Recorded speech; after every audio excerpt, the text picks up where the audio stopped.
Welcome to Lunch Break Reviews. Today we are talking about Batman number 158. This is Hush 2. Should you pack it or toss it? We only get about 30 minutes to eat, so let's go ahead and find out. I'm Bradley Butin, the self-proclaimed Emperor of Awesome. No time to waste. Let's go ahead and get right into it.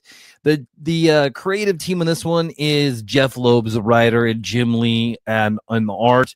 So you know it's going to be at least good, okay? Great team up there. This is published by DC Comics, and the original release date for Batman number 158, Hush 2, is the 26th of March, today, actually the day that I am recording this. The quick summary of this is the hotly anticipated sequel to the smash hit storyline. Jeff Loeb, Jim Lee, an all-new epic saga begins here. Hush returns. Comic book roundup rating here. The critic rating on this one is a 6.9, and the user rating is a 7.1. A little bit low for a Batman title, not going to lie, but is this warranted? We'll find out.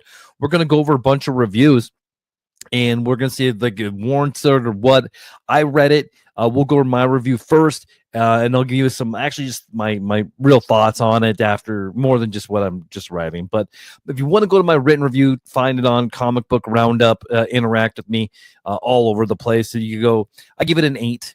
And here it is. Let's start this out by saying that the standards are pretty high going into Hush 2. If that's not fair, I DGF. It is what it is, and I can't help it. Hush is probably one of the best Batman stories that has been told. The story is just starting, so I can't really fault much about that. I had a hard time following the panels in different parts of the book. This is why I rated it an 8. The art is good. I love the look of Batman, but let's be honest, Jim Lee isn't going to disappoint. I'll be in for the long haul on this one. It has all the things you want in a Batman book. The Bat Fam. No spoilers. Go buy it. So yeah, guys, like this one is good. I mean, it's a Batman book. If you liked Hush, I think you're going to like this. You're going to want this anyway. It's starting a little bit slow for me, which is fine. I want it to build up, and I'm sure that I'm going to get some more parts in issue 1 a little bit later, once, like, you know, or not issue 1 when 58 or 59 or 60 comes out or whatever. But yeah, so let's go ahead and let's get some backing music first. All right, here we go. Let's do this one. Is a good review, so let's go ahead and celebrate those good ones.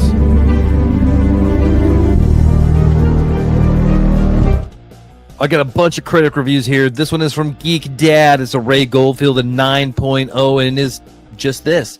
This is a strong start, although I don't know if it has the same immediate hook that many of the best Bat runs in recent years have had. All right, let's do another good one. Here is an 8.0 from AIPT David Brook.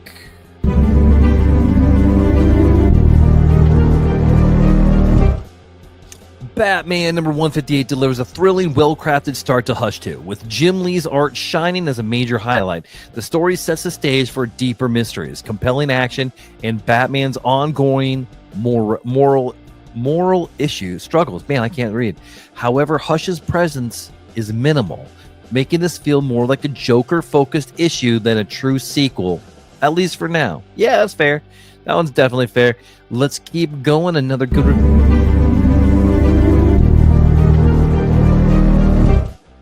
And this is more of a good-ish review. This is a 5.0 from Comic Watch, Tyler Davis.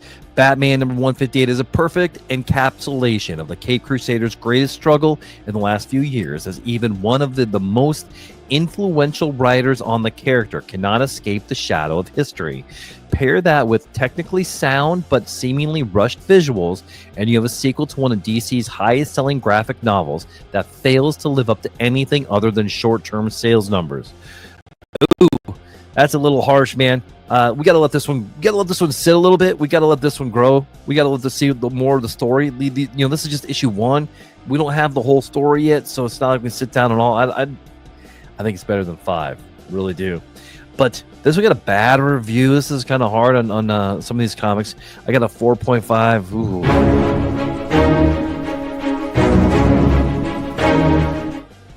This one is from Comic Book Revolution. This is Kevin Lane's. This is a 4.5. Here we go. Batman number 158 is not the exciting kickoff to the Hush sequel that was expected. Jeff Loeb's writing is so stuck in the past that it goes with the most basic approach with how characters are presented. This comic book reads like Loeb is letting his name and the fact that it is a sequel to an iconic story to carry the narrative. This lack of refinement in the writing impacts even Jim Lee's artwork that is not as detailed or dynamic as it has been.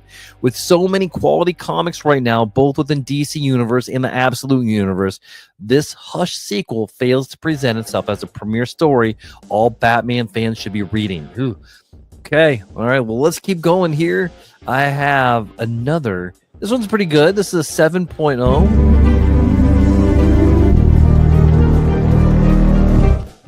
This one's straight from Batman News, and it's Jackson Lucan. Again, 7.0. The opening chapter of Hush 2 is almost a direct continuation of the visual storytelling and the tone of the original Hush over 20 years ago. For better or worse, from the cavalcade of character introductions to the mystery plot stringing them all together, fans of the original should feel right at home, while critics might not find enough has changed to win them over. So far, there is little information as to what Hush's new plan might be, but the story goes to great lengths to try and re-establish him as a credible threat. All right, let's do another. This is a medium. This is a 5.0. We'll call it good.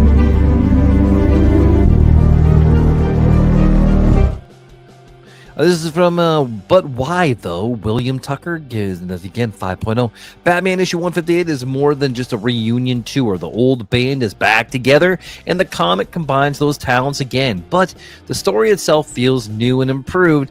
The story isn't just Batman Hush retold. It's Batman Hush evolved. I like that. I like that a lot, actually. All right. Let's get into some user reviews here. This one is a 9.0 from Mega Joe.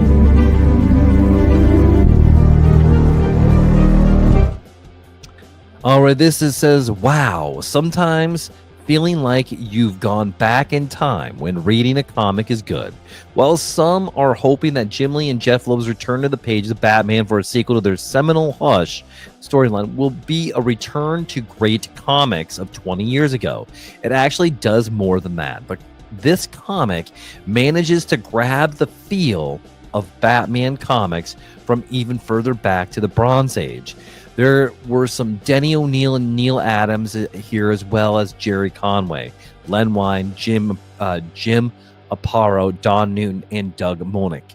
This is a great start to a storyline, and while it references recent status quo that has happened since the original Hush story, it blends it into a classic much more effectively than Batman or Detective Comics has in a while.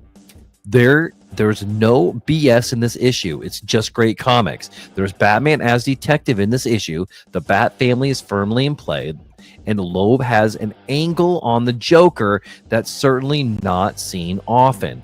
Jim Lee is doing some great work in the issue. He's never been a favorite, but his storytelling is quite good here. This is going to be a special storyline, and I believe it will live up to the hype and expectations. Don't be surprised if Batman surpasses Absolute Batman as a sales juggernaut for DC. Yeah, I don't know if that's going to happen, but let's keep going. Here's another good review.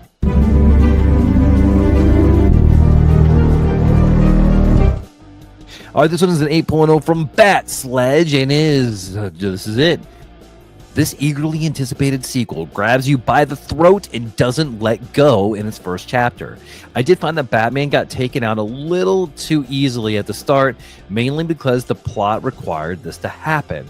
Also, Talia makes a very random appearance and then disappears again because the plot requires someone to help the Caped Crusader. The art is great, but not Jim Lee's best compared to his prime. These are all relatively minor annoyances, meaning don't think about things too hard in what is otherwise a great first chapter that tops the last 3 years of Zdarsky's work. It's nice to have the band back together. Man, I really like Zdarsky's work, so you know what? I disagree with you there, Bat Sledge, but I agree with the rating. So here we go. I got another good review. This is a 7.0 from Hex.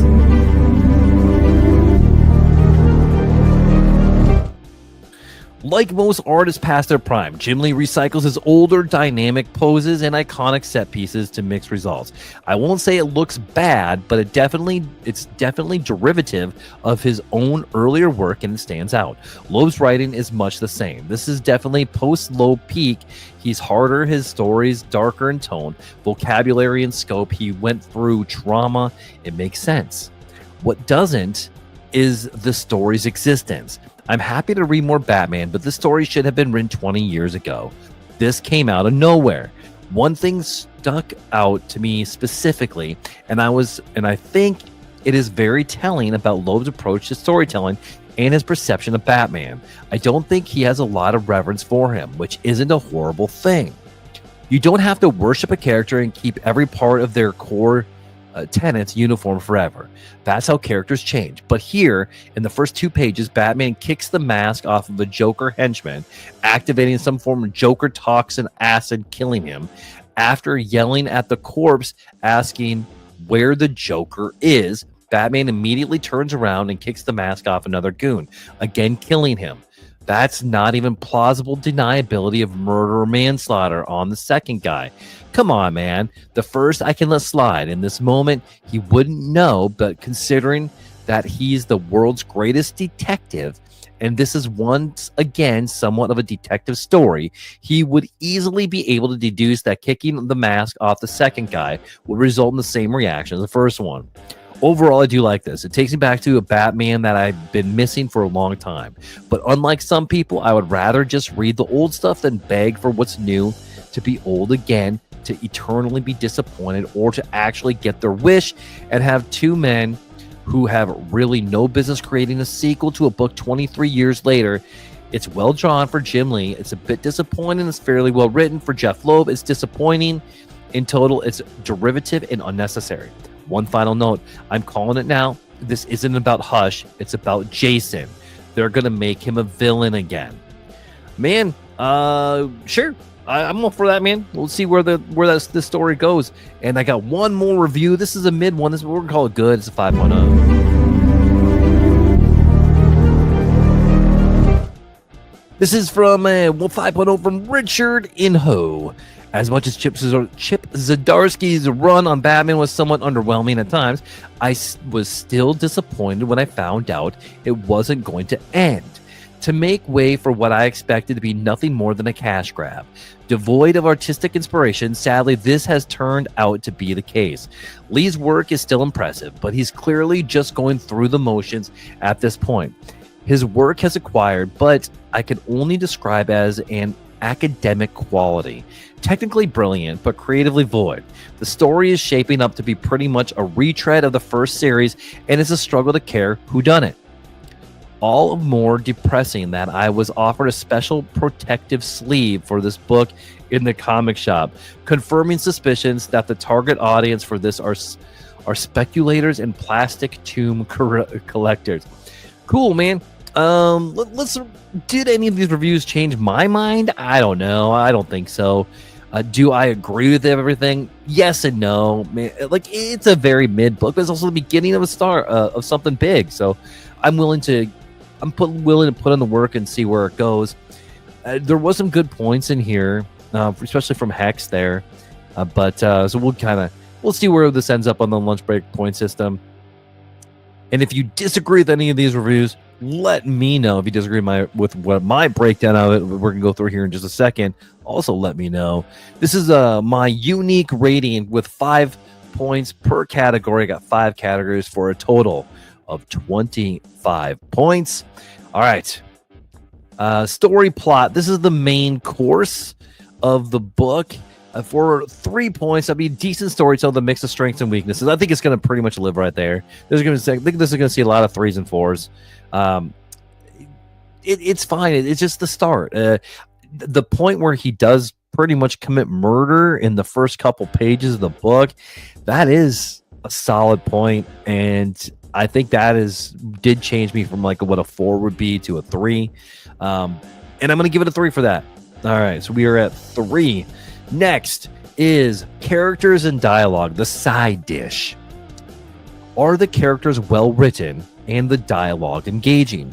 So I got to give this one because I kept on getting lost in this book as I read it, from the way the panels were laid out. So I'm going to drop that down a little bit for that.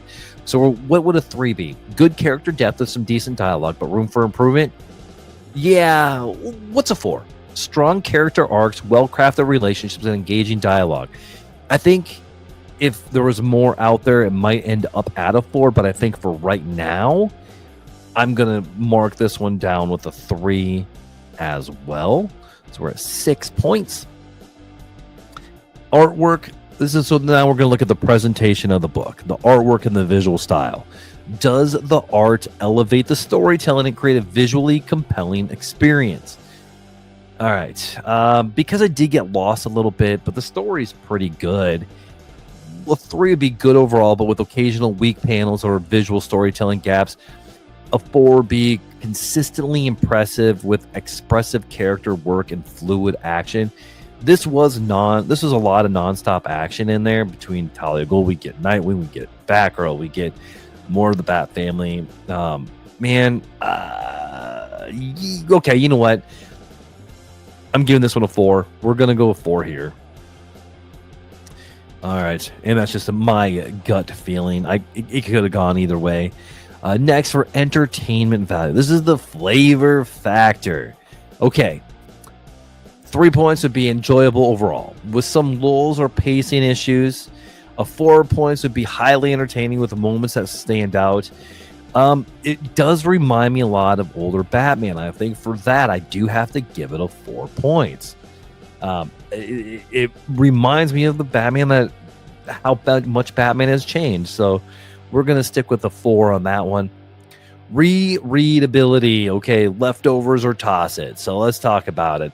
Is this a comic you'll want to revisit, collect, or recommend? I am going to collect it.